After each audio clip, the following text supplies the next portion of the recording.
Ayan, pag-usapan natin ang Interpol ni Bangag at yung tax evasion na sinasabi nila na huhulihin nila lahat.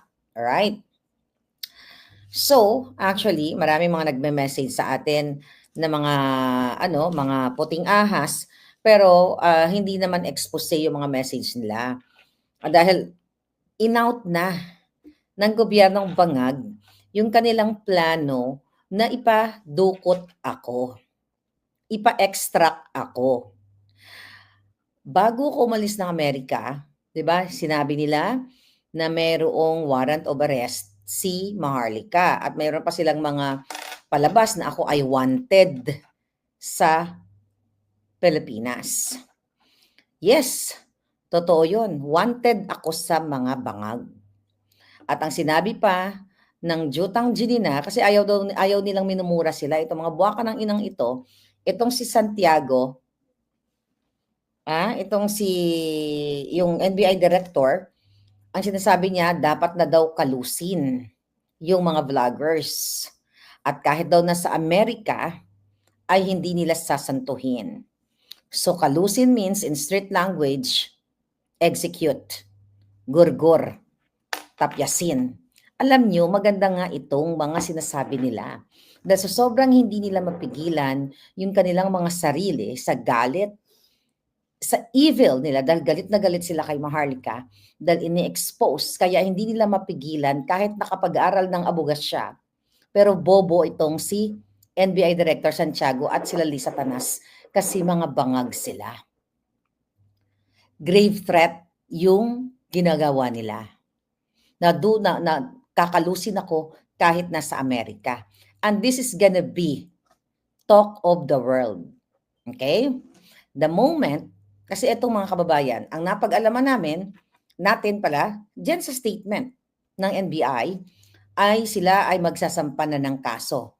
Sa akin, although hindi nila exactly sinabi na ako lang mag-isa, pero lahat ng mga vloggers sa ibang bansa at sa Pilipinas.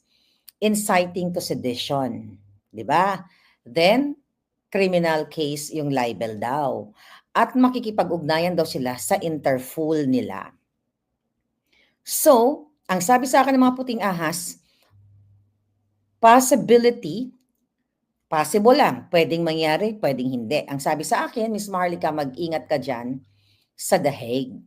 Kasi baka gagawin ang ginawa sa iyo katulad kay distressed mother na nag-fabricate ng crime sa Pilipinas, which is they already fabricated, crimes against me. Not only 1, 2, 3 yung mga ginawa nila. At magpapadala sila ng Peking Interpol. When I say Peking Interpol, okay, ginawa nila, gawin nilang legal yung peke, nakuha nyo, gamit ang mga fabricated documents galing sa Pilipinas. Again, okay, ang criminal case is jurisdictional yan, mga kababayan. Sa Netherlands, wala naman akong ginawang krimen. Okay? Wala akong ginawang krimen. So, ang sabi sa akin, ang pattern na gagawin nila, katulad kay Sheena, katulad kay Pangulong Duterte. Kasi remember yung si Sheena, si distressed mother, yung nakapanood sa inyo, nag-fabricate ng crime, si Lisa Tanas, yung ex-partner ni Sheena, yung mga kasabwat nila, si Teddy Boy Locsin Jr., yung asawa niya, si Maria Louie Barcelon, ang DFA, ang ISAF. Ang korte. Naalala ninyo na bago nila in-extract yung dalawang bata, ang passport ng mga bata, original na passport, hawak ni distressed mother ni Sheena. Pero nung in-extract nila yung mga bata, may dalang extrang passport yung kasabwat ni Lisa Tanas. Sinabi po yan ni Sheena sa kanyang vlog, sa pag-interview ko sa kanya. And this is very Lisa Tanas. At itong ginagawa nila ay lahat ito galing kay Marcos Jr., kay Lisa Tanas. Ganun po ang galit nila sa isang Maharlika, sa mga vloggers na kapwa ko, sa inyong mga commenters. Okay, so ito ba ako makalimutan. Alright, dahil ini-expose natin. So, ang posible nilang gawin dito sa Netherlands, huwag kayong mag-alala, hindi ako natatakot sa mga buwaka ng inang ito. Okay? Ang gagawin nila, magpapadala sila ng makipag-coordinate sila dito sa Netherlands Interpol. Okay? Kasi I think 190 something countries ang member yan. At yun naman ay hindi ang red notice, 'di ba? As explained by our experts. Na-explain niya ni Attorney Harry at ang iba pang even Attorney Vic, Attorney Glenn, ito ay hindi warrant of arrest.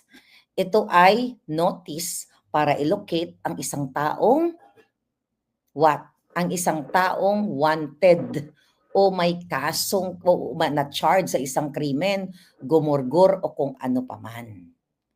Hindi ito ang notice na ito ay para hulihin ka. Pero bakit pa sila mag-i-issue ng red notice? Hindi naman ako nagtatago. Nandito ako sa Netherlands. Exact location is The Hague o Den Haag. 'Di ba? Ang pwedeng gawin nila, dahil si Lisa Tanas may mga contact diyan sa Romania, 'di ba naalala niyo yung interview niya kay Taerna? Kung madali lang sila tumawag sa Romanian, sinabi niya 'yan. Okay? Ang possible nilang gawin ay magpeke ng mga dokumento. Well, it will appear legal kasi galing sa gobyerno ng Pilipinas at ifo-forward nila dito sa the Netherlands. But don't worry. Okay? Hindi magwawagi itong mga buwaka ng inang ito. At pwede nilang gawin, again, yung katulad ng pag-extract sa mga bata kasi ginawa nila sa Turkey yon. Nakipagsabwatan sila doon sa mga actually hindi nakipagsabwatan sa sa Turkey police eh. Ginamit nila ang ang authority ng Turkey para mag-present ng mga legal documents na ginamit nila pang-abuse sa kapangyarihan ng korte, kapangyarihan ng mandato ng DFA,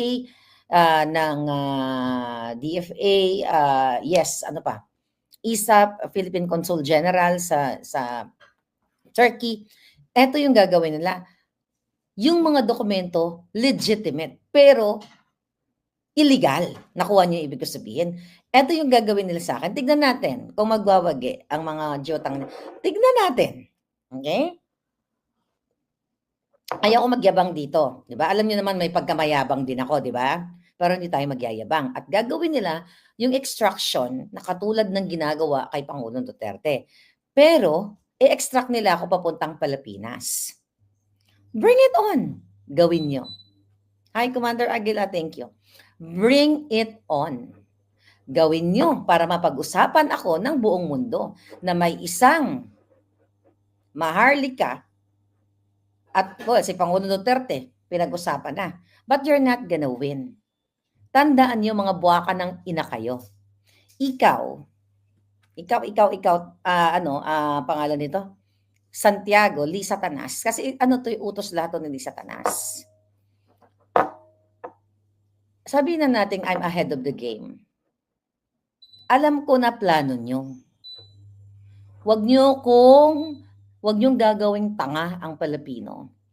Nagpa-interview kayo na sinasabi ninyo, sumusobra na ang mga vloggers. Paano kami sumobra? Sobra ba yan? Ano yun? Santiagong ulul. Diba? Sabi niya, hindi naman kami nagpapaka-onion skin, pero yung minumura kami, nilalait kami, hindi na pwede yun. Buha ka ng ina mo 1 million times, 6.325 trillion times, equivalent ng budget ng Pilipinas na dinorobo nyo. Jutang ginina mo, Santiago, Lisa Tanas, bangag. Ayaw nyong mamura. Freedom of expression ko yun. Out of my outburst dahil sa panggigipit nyo, pagnanakaw ninyo, pangtatakot ninyo sa mga vloggers, kaya ko kayong murahin, buwa ka ng ina, harap-harapan. Huwag kayo magtago dyan sa inyong mga immunity, si Bangag Jr. Kung gusto nyo ng murahan, o kahit anong laban, harap-harapan. Legal sa legal. At nilalabanan ko po sila, mga kababayan.